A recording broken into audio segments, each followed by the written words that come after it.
अंग्रेजी at home की एक और वीडियो में आप सभी का स्वागत। तो बिना वक़्ति की शुरू करते हैं आज की वीडियो। आज की हमारी वीडियो होने वाली है 4 ऐसे टॉपिक्स के ऊपर जो दिखने में बिल्कुल एक जैसे लगते हैं, सुनने में एक जैसे लगते हैं और ये बहुत ज़्यादा कंफ्यूज करके रखते हैं सभी को। वन बाय वन ये चारों टॉपिक मैं आपके सामने डिस्कस करूंगा और आपके सारे डाउट्स इनसे रिलेटेड क्लियर हो जाएंगे। आइए देखते हैं कौन कौन से टॉपिक्स हम आज देखने वाले हैं। तो पहला हम देखेंगे होमोनिम्स, दूसरा देखेंगे होमोफोन्स, तीसरा देखेंगे सिनोनिम्स और चौथा देखेंगे एंटोनिम्स। ये चारों नाम सुनने में ही एक जैसे लगते हैं, लगता है किसी एक ही फैमिली के 4 भाई हो। फ्रेंड्स, ये बहुत ही ज़्यादा कंफ्यूजिंग वर्ड्स होते हैं। वन बाय वन अगर हम इनको पढ़ें तो फिर भी समझ में आ जाते हैं, लेकिन चारों को जब एक साथ हैंडल करना होता है, टैकल करना होता है, तो बहुत ही ज़्यादा मुश्किल हो जाता है इनको समझना और इनसे पार पाना। तो फ्रेंड्स, आज की वीडियो में वन बाय वन चारों के चारों टॉपिक्स में आपके लिए क्लियर कर दूंगा। सबसे पहले देखते हैं होमोनिम्स। होमोनिम्स क्या होते हैं? होमोनिम्स यानी कि फ्रेंड्स जिनका स्पेलिंग बिल्कुल एक जैसी होती है जिन वर्ड्स की, और जिनका प्रोनाउंसिएशन भी एक जैसा होता है, यानी कि जो लिखने में बिल्कुल एक जैसे स्पेलिंग पूरी वो की वो सेम, और उसके बाद उनका प्रोनाउंसिएशन यानी सुनने में भी वो वर्ड बिल्कुल सिमिलर है, कोई प्रोनाउंसिएशन में डिफरेंस नहीं है। लेकिन ये वर्ड अपना रंग बदल देते हैं, अलग अलग जगह पर अपना मीनिंग बदल देते हैं। ऐसी कंडीशन में इन वर्ड्स को होमोनिम्स कहा जाता है। जिन भी शब्द के आगे होमो आ जाता है मतलब उनमें कुछ ना कुछ सेम है। यहाँ पर इनकी स्पेलिंग और प्रोनाउंसिएशन सेम है और इनका जो मीनिंग है वो अलग अलग जगह पर अलग अलग हो जाता है। बात करें डेफिनेशन की, डेफिनेशन भी सेम बात बोलती है, words that have the same spellings and pronunciation but adopt different meaning at different place, यानी कि बिल्कुल एक जैसी स्पेलिंग, एक जैसा प्रोनाउंसिएशन, लेकिन अलग अलग जगह पर जाकर ये अपना मीनिंग बदल दे।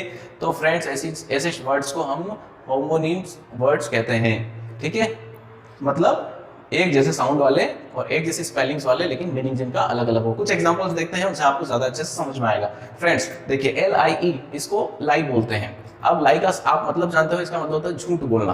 तो झूठ बोलना इसका मीनिंग नहीं होता है, कभी कभी इसका मतलब होता है लेट जाना। देखिए, पुट वनसेल्फ इन फ्लैट पोजीशन, बिल्कुल ऐसे लेट जाना, फ्लैट पोजीशन में आ जाना, उसे भी हम लाई कहते हैं। तो एक लाई का मतलब हो गया झूठ बोलना, दूसरा हो गया लेट जाना। आइए दूसरा एग्जांपल देखते हैं। WELL, वेल, वेल का मतलब होता है इन ए गुड मैनर, किसी चीज को अच्छे तरीके से करना हो, well manner, well adopted, well seated, well suited, ये सारे वर्ड्स हैं। मतलब किसी चीज को अच्छा बताने के लिए हम जो वर्ड यूज करते हैं वो वेल, इससे तो आप सारे परिचित है। एक वेल और होता है जिसमें हम जो पानी वाला होता है, कुआं, कुआं। देखिए, deep whole in ground from which water is drawn, ऐसा होल जिसके अंदर से हम पानी निकालते हैं, कुआं, उसको भी हम वेल कहते हैं। सेम साउंड है और सेम स्पेलिंग है, कोई डिफरेंस नहीं। इसके बाद हम बात करते हैं जैसे फैन। तो फैन एक जो बहुत कॉमन है, एडमायरर, है ना, जिसके ऊपर मूवी भी आती है। फैन मतलब एक्टर एक्ट्रेसेस के फैन होते हैं, है ना। फॉलोअर जो होते हैं, फॉलोअर्स, उनको फैन कहते हैं, है ना। और एडमायरर उसका हो गया। और एक जो होता है पंखा चलता पंखा, फैन, वो भी फैन है। दोनों के साउंड में और जो मीनिंग है उसमें कोई डिफरेंस नहीं है। ये देखिए, ब्राइट, ब्राइट वर्ड यूज होता है इंटेलिजेंट के लिए।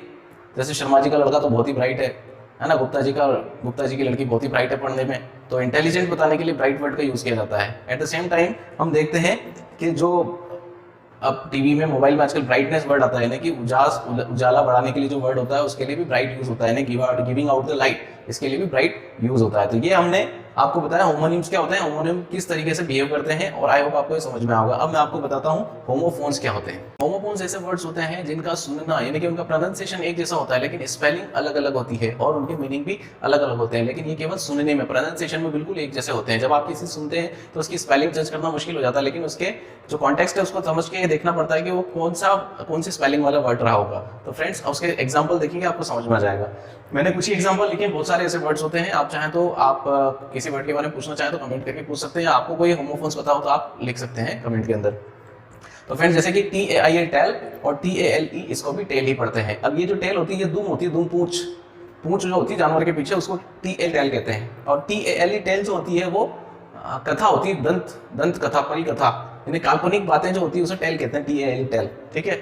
TOE टो का मतलब होता है पाँव का जो अंगूठा होता है उसे टो कहते हैं। और एक होता है TOW टो, यानी कि जब गाड़ी को जब खींचा जाता है किसी चीज से, रस्सी से, या फिर एक जो वायर होता है मोटा सा, उससे पकड़ के जब खींचा जाता है तो उस एक्शन को टो कहा जाता है। ठीक है, साउंड बिल्कुल सेम है लेकिन मीनिंग अलग अलग है। अब यहाँ देखिए, POR नहीं, PAIR होता है, पेयर। पेयर यानी जोड़ा, एक जैसी दो चीजें, है ना। इयररिंग्स का पेयर हो गया, शूज का पेयर हो गया, है ना। और इस टाइप के जो पेयर होते हैं PIR पेयर कहते हैं। और PEAR पेयर, पेयर यानी एक फ्रूट होता है जिसको नाशपाती कहते हैं। ऐसा होता है कमंडल जैसा। सब मेरी थोड़ी सी ड्राइंग का लफड़ा है, तो ऐसा कुछ फ्रूट होता है, उसके जो ट्री होता है उसको पेयर ट्री कहते हैं, है ना। ये हो गया, साउंड एक जैसा लेकिन मीनिंग बिल्कुल अलग अलग। ये PAIN पेन, पेन का मतलब होता है दर्द, शरीर में किसी भी प्रकार का दर्द हो उसे हम PAIN पेन कहते हैं। और एक होता है PANE पेन, ये जो आपके विंडोज वगैरह होती है, खिड़कियां जो होती है उसके अंदर एक ग्लास लगा होता है उसे पेन कहते हैं, चाहे वो गाड़ी का हो या फिर आपकी घर की विंडो का हो, उन सब के अंदर जो एक शीशा लगा होता है उसे पेन कहते हैं, ठीक है, पेन ग्लास कहते हैं उसे। तो ये पेन हो गया। MADE मैड, मैड यानी कि मैक का सेकंड फॉर्म, बना हुआ होना, है ना, made of wooden, made of glass, तो ये मैड है। और उसके बाद MAID मैड, मैड यानी घर में कामकाज करने वाली जो लेडीज होती है, औरतें होती है, उनको मैड कहते हैं, MAID मैड। तो ये हो गया आपके होमोफोन्स जिनका साउंड एक जैसा है, डेफिनेशन भी आप देखेंगे सेम मिलेगी, the word that is pronounced the same as other but differ in meaning, जो प्रोनाउंस किए जाएं बिल्कुल सेम तरीके से लेकिन उनका जो मीनिंग हो उनसे अलग हो, उन्हें हम होमोफोन्स कहते हैं, ठीक है। अब हम सीखते हैं सिनोनिम्स। तो फ्रेंड, जो सिनोनिम्स होते हैं वो ऐसे वर्ड्स होते हैं जो एक जैसा मीनिंग रखते हैं, सिमिलर मीनिंग रखते हैं, यानी कि उनका जो मीनिंग होता है वो ऑलमोस्ट सेम होता है, कभी कभी बिल्कुल सेम होता है, कभी कभी सिमिलर होता है। तो ऐसे आप नॉर्मली हिंदी में बहुत सारे वर्ड्स जानते होंगे, ऐसे इंग्लिश में भी एक वर्ड के जैसे मीनिंग रखने वाले बहुत सारे वर्ड्स होते हैं, इन वर्ड्स को हम सिनोनिम्स कहते हैं, ठीक है। तो मैं आपके सामने कुछ ही एग्जांपल्स लेके आया हूं और उनका एक एक ही सिनोनिम्स में बता रहा हूं, लेकिन बहुत सारे सिनोनिम्स हो सकते हैं। एग्जांपल देखेंगे बिल्कुल आराम से समझ में आ जाएगा, बहुत ईजी है। बिग यानी बड़ा होता है, लार्ज यानी भी बड़ा होता है, टेस्टी यानी खाने में अच्छा लगे उसे टेस्टी कहते हैं, और डिलीशियस का मतलब भी वही होता है। अगर बात करें स्मॉल की, स्मॉल यानी छोटा होता है, और टाइनी वर्ड होता है उसका मतलब भी स्मॉल ही होता है, छोटा ही होता है, ठीक है।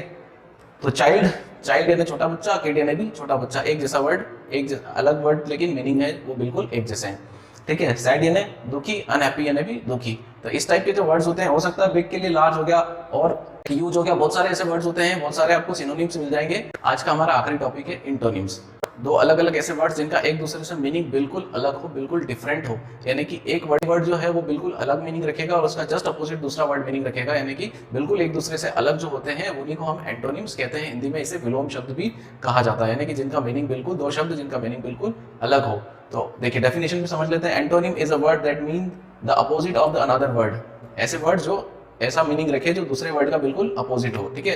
इनको कॉमनली अपोजिट वर्ड्स भी कहा जाता है, ठीक है। लेकिन जो एग्जाम से पूछे जाते हैं उनमें जो शब्द यूज होता है, जो वर्ड यूज होता है वो एंटोनिम होता है, इसलिए इसको वर्ड को समझना जरूरी है। एग्जाम्पल से बिल्कुल ईजी समझ में आ जाएगा, ईजी है वैसे। ये है ब्रेव, ब्रेव का मतलब होता है बहादुर, और ये है कावर्ड। वैसे कावर्ड को देख के मुझे एक पॉलिटिशियन याद आ रहा है जो इसको अपने ट्वीट्स में बहुत ज्यादा यूज करता है, अगर आपको नाम पता है तो आप कमेंट करके बताइए, ठीक है। उसके बाद देखते हैं क्लीन, क्लीन यानी साफ, इसका जस्ट अपोजिट होता है डर्टी यानी गंदा।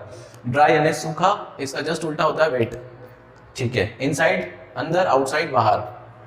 इंटेलिजेंट बुद्धिमान, स्टूपिड बिल्कुल मूर्ख। तो ये चारों टॉपिक्स मैंने आपको समझाने की कोशिश करी, क्या होता है होमोनिम्स, होमोफोन्स, एंटोनिम्स और सिनोनिम्स। अगर इसके रिलेटेड आपको कोई भी डाउट है, कोई भी क्वेश्चन है, आप कमेंट कर सकते हैं, मुझसे पूछ सकते हैं, मैं उसको आंसर करने की जरूर कोशिश करूंगा। इसके अलावा इनसे रिलेटेड कुछ क्वेश्चंस मैंने कमेंट बॉक्स में डाले हैं, आप कोशिश करिए उनका आंसर करने की। और वीडियो पसंद आने पर लाइक, शेयर, कॉमेंट और चैनल को सब्सक्राइब जरूर करें।